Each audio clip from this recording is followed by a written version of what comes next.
Estás viendo Evolution Magazine.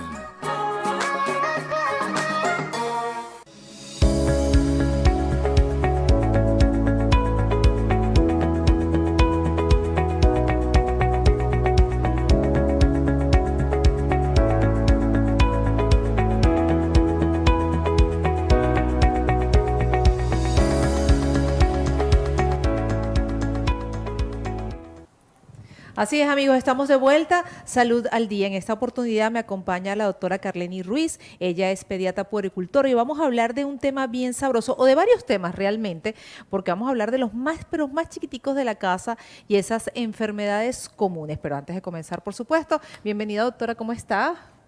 Muy bien, encantada de estar aquí. Gracias nuevamente por acompañarnos. Tenía mucho tiempo sin venir para acá. Sí, más de un año. Más de un año. Sí. Llegamos, vinimos en pandemia la primera vez. Sí, recuerdo perfectamente en ese momento. Sí. Hoy vamos a hablar, doctora, acerca de varias enfermedades para ayudar un poco a aquellas mamis que están en casa o a aquellos representantes que están en casa.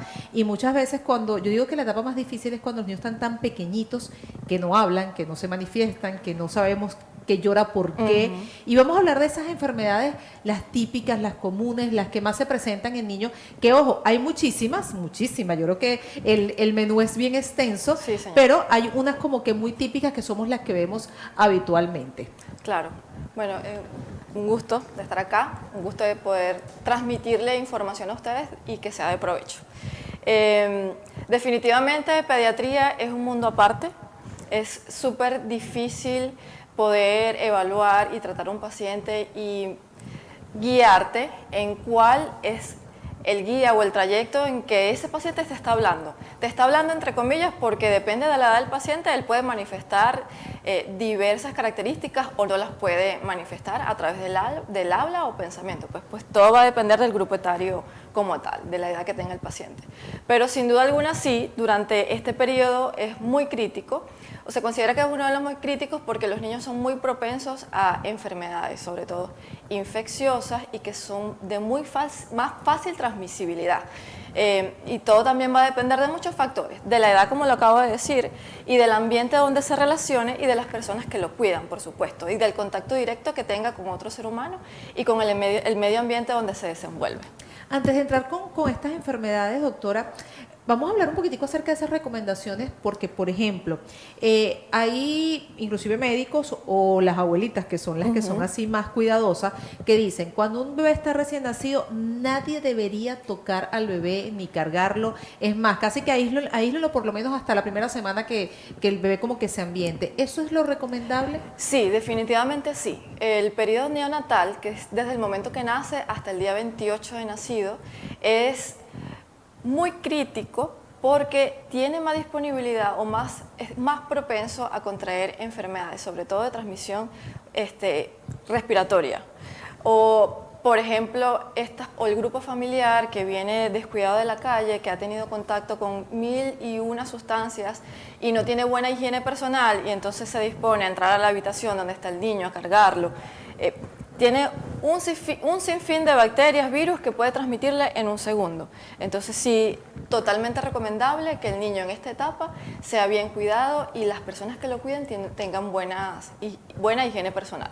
Eso es importantísimo, ya saben. Entonces esos primeros días son críticos y la gente también debería entender y no ser, por supuesto, irresponsable a la hora de ir a visitar el bebé. Espere que el bebé esté un poquitico más grande y ahí sí lo visita. Habrá mucha oportunidad para visitarlo. Totalmente, pero de enfermarse también habrá muchas oportunidades, así que hay que resguardar un poco. Vamos a hablar para empezar de las infecciones respiratorias, doctora. Sí. Estamos hablando de los primeros años de vida del bebé, desde el 0 hasta 3, 4 años, que es lo que queremos hablar el día de hoy. Hablemos de las infecciones respiratorias. Bueno, sí, sin duda alguna las enfermedades respiratorias son las principales transmisibles, son muy fáciles de darse sobre todo dependiendo del contacto directo con la persona o el adulto que está alrededor del niño, pues. Entonces es súper importante activar la prevención y las medidas higiénicas. ¿Por qué? Porque son un punto de inicio de convertirse en algo leve a convertirse en algo potencialmente peligroso que amenace la vida del paciente. Sobre todo porque la puerta de entrada siempre son los virus, es la primera puerta de entrada y ellos son muy transmisibles. el periodo de transmisibilidad es muy corto y es muy fácil de hacerlo. Pero sobre todo porque son la puerta de entrada para otras complicaciones, para infecciones respiratorias altas o bajas que son de origen bacteriano, que son más difíciles de tratar y que potencialmente pueden tener muchas complicaciones. Entre esas enfermedades respiratorias, ¿qué podemos conseguir? ¿Cuáles podemos conseguir? Sí, las principales son catarro común, que puede ser estacional y puede transmitirse muy fácilmente hasta la mamá lo puede contraer. Es la primera, como la mamá es la primera cuidadora, es la primera que va a transmitir la enfermedad. Y dependiendo de los cuidados que se tengan y sobre todo también del sistema inmunológico del paciente, porque eso es muy importante, por eso es que hacemos énfasis en la edad del paciente, pues eso tiene una potencialidad de regresar y pasar desapercibido durante las próximas 48-72 horas o convertirse en una otitis o en una neumonía con dificultad respiratoria y bueno, también puede ser un punto de partida para una sepsis generalizada. En esta época, doctora, que estamos viendo mucha gripe, donde evidentemente antes a cualquier malestar le llamábamos COVID, pero para nadie es un secreto que durante tantos años el hecho de las lluvias traía muchas gripes. Cuando en el caso de las mamás que son obviamente la cuidadora, quizás la que está amamantando, ¿cuáles son las medidas de precaución que debe tener con los bebés? Porque obviamente no te puedes aislar por completo y apartar al bebé por completo. ¿Qué se recomienda en esos casos? Definitivamente la prevención es la clave y esta mamá que quiere prevenir, transmitirle la enfermedad a su bebé debe extremar las medidas higiénicas, sobre todo el lavado de las manos. Y bueno, ¿qué podríamos decir? Bueno, pero en el estornudo puedo expulsar goticas y pegárselas al bebé. Bueno, hemos visto a través de la pandemia que el uso del tapaboca pues nos ayudó muchísimo a transmitir no solo el COVID, sino otras enfermedades de transmisión respiratorias. Entonces, en estos casos, mejorar las medidas de higiene personal, el lavado de manos y el uso del tapaboca. Si quieres ir un poco más allá de prevenir la transmisión a tu bebé de la enfermedad. Y evitar, por supuesto, posibles complicaciones. Vamos con otra que es muy común, que yo padecí mucho cuando estaba pequeña, la famosa otitis. Bueno, sí. Es muy común y sobre todo que es de mucha preocupación porque causa mucho dolor en los niños. Y definitivamente, depende de la edad, algunos van a transmitir, mamá, tengo dolor. Hay otros bebés de 2-3 meses que la única forma de que tú te des cuenta que el niño está enfermo o porque tenga fiebre o porque tiene un llanto incesante, irritable, que bueno, que te da el alarma a la mamá o a los cuidadores que algo está pasando, ¿no? Y siempre en pediatría decimos, por lo menos en los niños, nunca debe faltar revisar ORL. ¿ORL qué significa? Revisar oído, revisar nariz y revisar garganta. Porque no puede pasar desapercibido porque es una de los primeros signos en el examen físico donde tú puedes encontrar signos de infección bacteriana o que tienes allí un signo patognomónico que te indica que hay una infección. Ahora, doctora, la otitis como tal, porque muchas veces es muy típico que si se sale de vacaciones están en una piscina y muy típico que el niño venga con otitis, pero cuando hablamos de niños tan pequeños que quizás no han tenido, por supuesto, una visita a la piscina, frecuentemente, o qué es lo que ocurre que el niño padezca tanto de una otitis o que venga alguna infección. Claro, generalmente tienen una predisposición. Son pacientes que tienen infecciones respiratorias constantemente y ya tiene la mucosa nasal y el oído. Recordemos que el oído, la garganta y la nariz se comunican, sobre todo cuando son niños pequeños. Todos esos trayectos son pequeñitos y se comunican entre sí. Entonces, cuando se inflama una especie, una área en específico, por ejemplo, siempre la principal vía de transmisión o de adquirir la enfermedad es por vía respiratoria.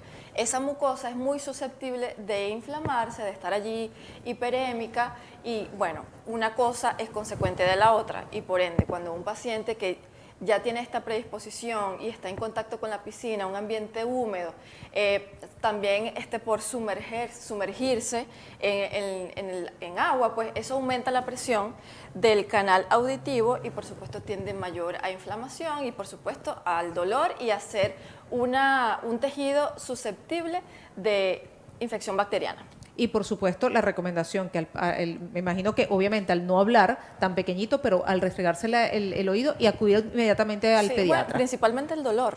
El dolor. El llanto. La principal manifestación de una otitis media es el llanto incesable. Y bueno, y cuando los niños ya, por supuesto, tienen mayor desarrollo psicomotor, este es el signo, que ya se toca en el oído y más o menos la mamá puede darse cuenta, doctora, creo que tiene infección en el oído porque se toca mucho el oído. Esa sería una de las principales manifestaciones. Aprovechando, doctora, antes de irme al corte y con el tema del oído, para limpiarle los oídos a los bebés cuando están muy pequeños, ¿qué es lo recomendable? ¿Que lo haga su pediatra? No, bueno, lo recomendable es que no se haga. La limpieza debe ser externa solamente, en el conducto auditivo externo, que es solamente lo que usted puede ver cuando levanta la orejita y ya. Nunca introducir ningún objeto punzante ni con ningún tejido hacia adentro porque puede ser peor el remedio que la enfermedad. Así que cuando vean esa cerita en los bebés, déjelo así y Sí, cuando no vaya va a su a pasar pediatra nada. es el que se va a encargar. Exacto. Estamos conversando con la doctora Carleni Ruiz, pediatra, puericultor, acerca de estas enfermedades comunes cuando los bebés están entre 0 años recién nacidos hasta los 3, 4 años aproximadamente. Ya hablamos un poco acerca de las infecciones respiratorias, de la otitis y está la gastroenteritis. ¿Qué tan común, doctora? Sí, muy común, sobre todo en cambios de estación, de verano a invierno. La gastroenteritis se manifiesta principalmente por diarrea, vómitos y fiebre. Entonces te podrás imaginar cuando tenemos un bebé chiquitico en la casa con todas estas características. Pues es súper importante prevenirlo porque a partir de allí pueden venir muchas complicaciones, sobre todo la principal y más temida por nosotros es la deshidratación. Y dependiendo del nivel, pues sería leve, moderado, severa, y la severa sería la más complicada. Y a partir de allí vendrían un sinfín de consecuencias que son muy temibles, pues y deberíamos de prevenirla lo más que se pueda, sobre todo en la casa. La clave está en la prevención en la casa. Si mamá y papá y cuidador extrema las medidas higiénicas, es muy poco probable que tengamos una gastroenteritis. Hay sus excepciones, dependiendo también, repito, del ambiente donde se desenvuelve, de la persona a quien lo cuida, pero la clave está en la prevención. Ahora, doctora, me voy a ir a lo coloquial, a lo que escuchamos normalmente, que dicen, por ejemplo, pero es que tú no le creas anticuerpo a ese muchacho, es que lo tienes como en una burbuja, es que no dejas ni siquiera que gatee.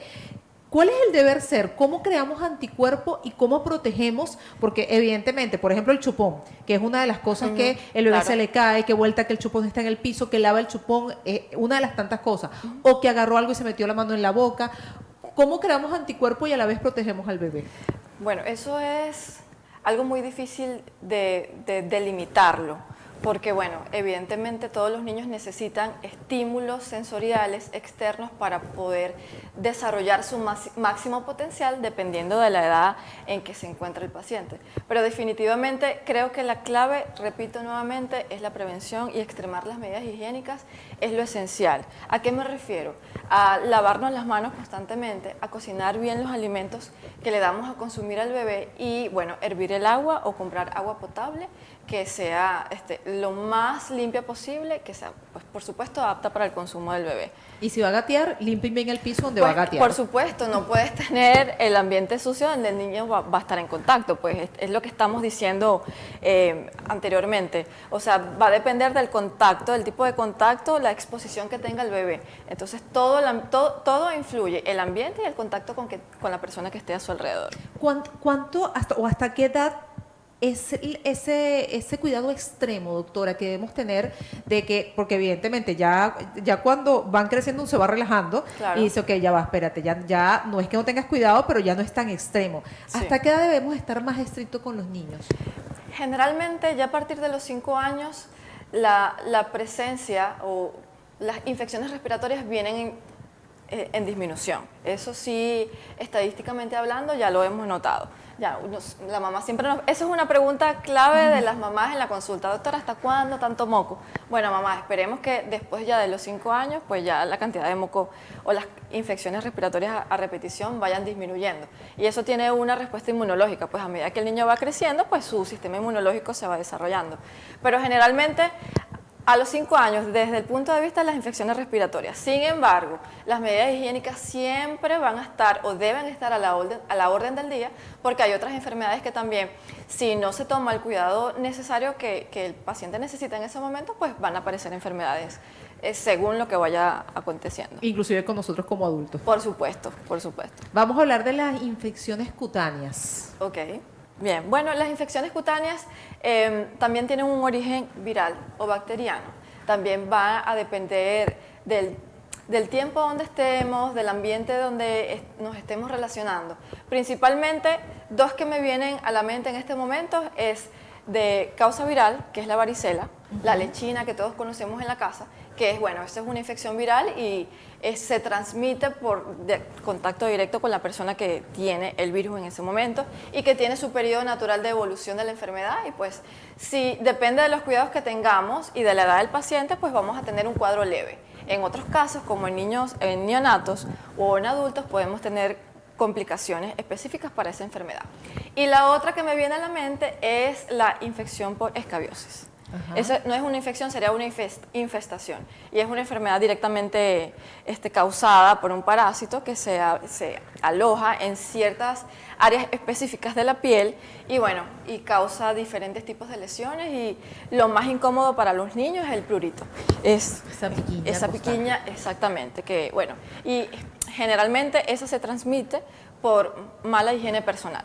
Porque recordemos que eso es un parásito que está en la tierra, en lo sucio y se aloja sobre todo en ambientes donde hay poca higiene personal. Entonces, en una familia que tiene poca higiene con la ropa con que se viste el niño, la ropa de la cama, entonces tiene muchas más probabilidades de que este parásito se vaya transmitiendo entre una persona y otra, sobre todo en el ambiente familiar.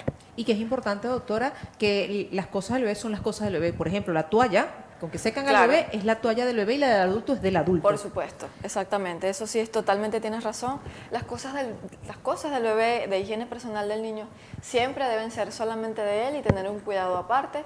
Y en general, y siempre debería ser así hasta que los niños ya sean adultos. Otra y la última que vamos a tocar el día de hoy son las infecciones de orina. Muy frecuentes. Sobre todo en las niñas. ¿Por qué pasa esto? Por la anatomía. Porque recordemos que los niños tienen órganos masculinos y las niñas órganos femeninos. Y por su configuración anatómica tienen un contacto o una superficie mayor de contacto con el ano. En el ano hay bacterias que son propias de esa área y que solamente están allí y tienen algunos beneficios en esa área. Pero cuando hay mala higiene personal y hay una poca o la forma como hacen el aseo a la niña cuando hace número 2, entonces hay todas esas bacterias que están en el área anal, pues tienen mayor facilidad de llegar hasta el área genital y causar infecciones urinarias. Por eso es que es mucho más frecuente en las niñas.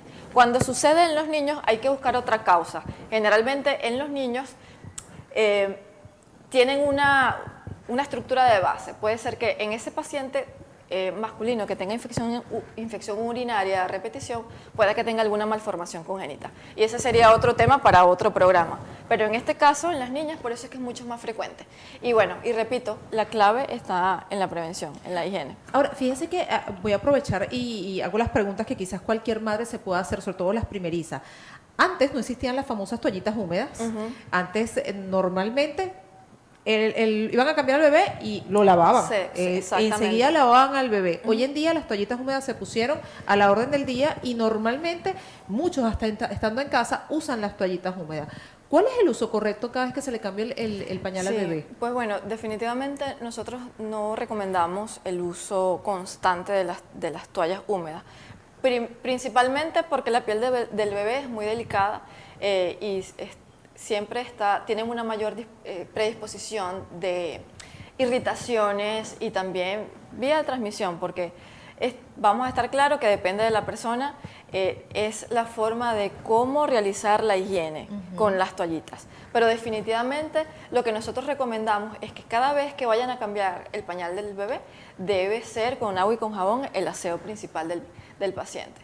Las toallitas húmedas se dejan en un caso extremo, que estemos de viaje, que estemos en la consulta médica y pase algún accidente que puede pasar, pero solamente en casos muy puntuales. Nosotros en pediatría recomendamos que sea higiene con agua y con un jabón hipoalergénico. Ahí va justamente con el jabón, porque así como nosotros las mujeres tenemos este jabón íntimo que usamos, con los niños también tiene que ser un jabón especial. Sí, claro que sí. Nosotros recomendamos que sea hipoalergénico, que no tenga olor y que no tenga colorantes, porque todos estos estos aditivos son irritantes a la piel del bebé.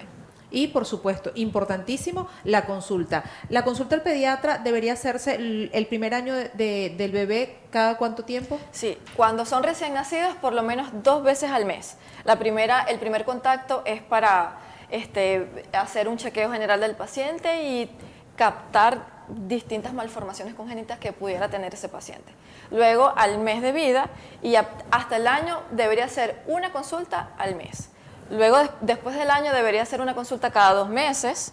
Y cuando tiene 3 años, pues ahí vamos viendo. Cuando tiene 3 años, la consulta debería ser por lo menos 2 veces al año.